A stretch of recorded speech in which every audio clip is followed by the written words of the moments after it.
Alors bonjour, je refais une petite vidéo parce que ceux qui ont suivi la vidéo précédente où j'avais un problème de pression turbo avec les pannes citées dans la précédente vidéo avec le serpentin qui clignotait.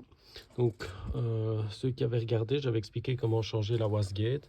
Malheureusement, après quelques kilomètres, j'ai de nouveau eu cette panne de serpentin qui clignotait. Donc je me suis dit que c'était la géométrie du turbo qui déconnait quand la voiture était chaude. Donc on a changé le turbo qui était quand même super galère à faire. Donc ça j'ai fait faire par un garagiste parce qu'il fallait retirer plein de choses. Et bon voilà, c'était pas de ma compétence. Et en fait quand je suis sorti du garage, après 10 minutes, j'ai encore eu le serpentin qui clignotait. Donc à devenir fou parce que j'ai fait énormément de frais sur cette voiture pour ne pas trouver finalement la solution.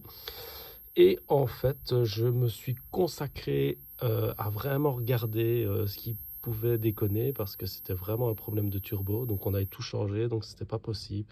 Donc j'avais vraiment analysé toutes les durites. Et en fait, la seule chose qu'on n'a pas vérifiée, c'est ça que je veux vous partager, c'est une bêtise, c'est cette petite pièce-ci.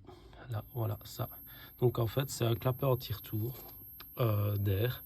Donc ça veut dire que l'air va dans un sens et pas dans l'autre.